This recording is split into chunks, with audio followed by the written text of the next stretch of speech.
Alright, so it took me about 20 minutes. I have all these nicely assembled right now. This says it's a rear. What do you get? You get, let me see, this one goes inside the chassis, the rear diff. This goes to rear diff, and this one goes to the wheels. You got dog bones. Pretty much all these pins you see, they go in, and over here they screw in. So you have steel, nice, and this is steel, so it's beautiful. Okay, very heavy. Now again, this is the rear. Now over here, let's take a look. This is your center, nice and easy. You have your 1, 2, 3, 4. You got 4 cups, and you have your 2 dog bones, which is nice and easy. You got your hex screws right there. I Loctite with blue Loctite the center screws. Okay, so that's your center. This is your front, which I was mostly concerned about, because these pins, you can physically push. You can push them out with a pin or a pen or needle. And if you see, let me take it out. This one was concerning me a lot, but I looked at the website, and this is the way they come. If you look over here, they have this.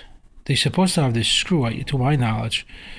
And if you do it this way, no, if you do it this way, this is actually a special hole that the hex screw will go in. However, there aren't any hex screws, and if I was to push it out with the pen, see, she comes right out. See it? She comes right out. However, she's not tough to come out. This is the front, and the beautiful thing is, this is where the bearing sits, and I believe over here it's you got the well, there's a piece that goes over it, and there's a seat holder, and there is your hub holder, which pretty much this goes inside and just goes back and forth, if I'm not mistaken. It's not going to be a big deal. I'll try to get the other hex screws from the other front suspension. And well, actually, the front suspension, the old one, doesn't have a screw down here. I guess they give you an option, and it also doesn't have a hex screw over here on a tip, because the dog bones, they come in one piece. This is 2-piece dog bone. You got T square, which the pin over here goes in, and I kind of lubricated, and it went in nicely. And over here got your thread lock, blue, and I want to go with red, and it fits very nicely. So the original one also doesn't have a pin. However, again, this piece over here gives you an option of put that screw in there, which it will be awesome. I am going to try to put some sort of screw in there. We'll see. It right now, to my knowledge, this is where the piece is covered.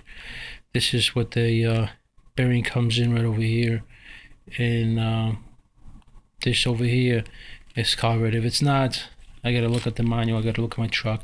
If it's not covered, then we have there's a different story.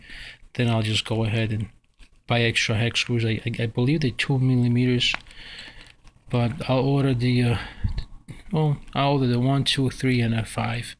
Actually 5 I have. I'll order the 1, 2, and a 3, and a 4.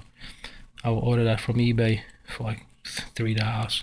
No big deal, but I will have an insurance that this thing's gonna hold. So other than that, you got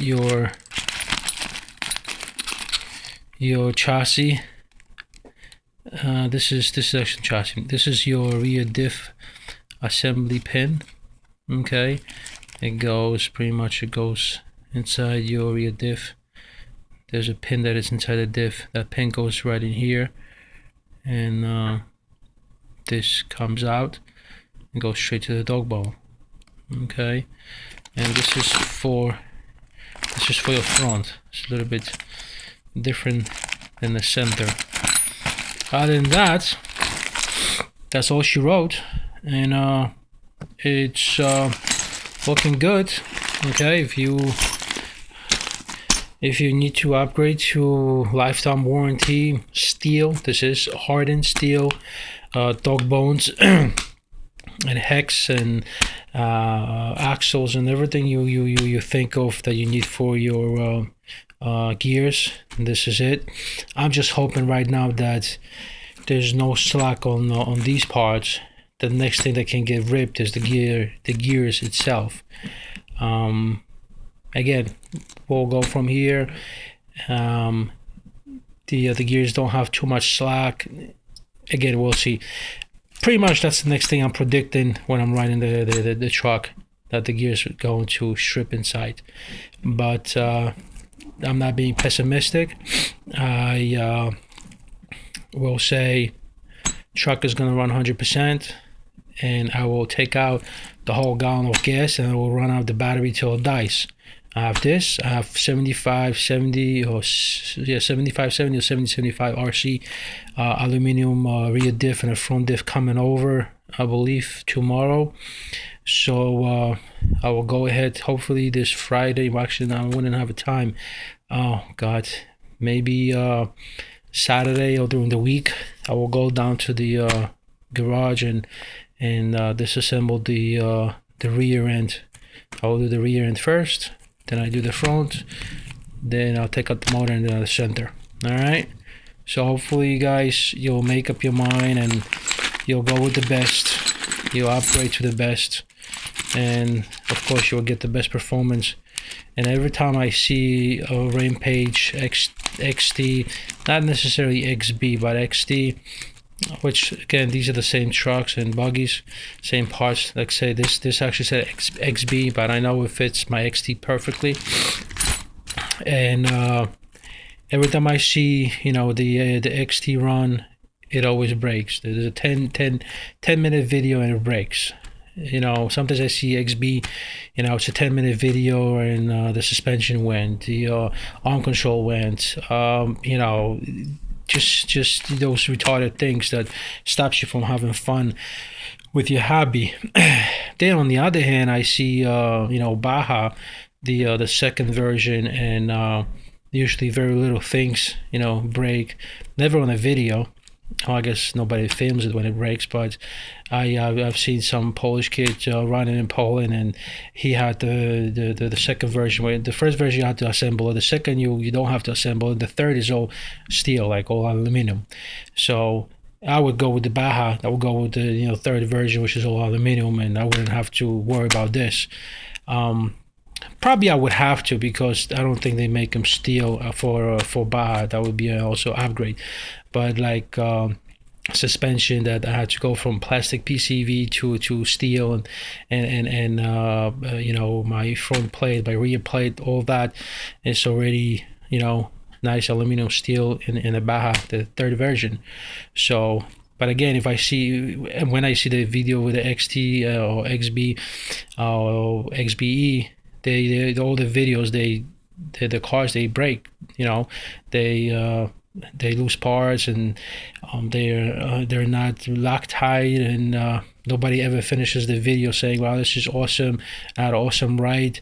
It was good. It was excellent. It kept up with what I needed to do with it, and I bashed it and I killed it, and it still runs. Like, I see Bajas go 120 miles an hour on a highway, and she stops at the end of the trip, and she's still running. So, and she doesn't stall out, no problems whatsoever with the original Red Cat Rampage XT XB. I had a problem with the motor where it continuously stall out, continuously had an air leak, where it could never stay in a tune. It was just horrible. And I thought, I guess I'm the shitty mechanic. And I went out and I bought a new motor from DDM. And I started with first pull, and I got smart. I bought the power start, and week later, ice cold outside, 32 degrees. I went out, power started once, and again, it was no problem. It started in a second. So I don't want to be that retard where I'm just sitting in the middle of the park and pulling on it and pulling and I'm flying the motor. The power start is useful to me, so I don't have to look like that idiot in the middle of the park going nuts trying to start the car. Save my arm, save my energy, and try to have the video where it lasts for 10, 15, 20 minutes, and I don't stop the video because the truck broke. I'm stopping the video because I ran out of gas or I ran out of battery, which is a very small issue.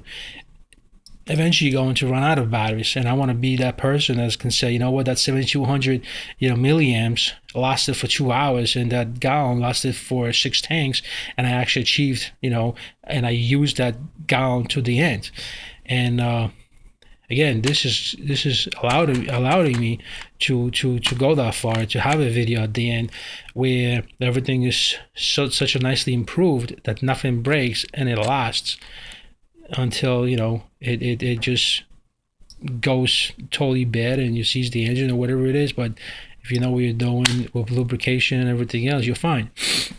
But anyway, so this is it. largescalerc.com. It costs, it's steel, it costs, I'll tell you that right now.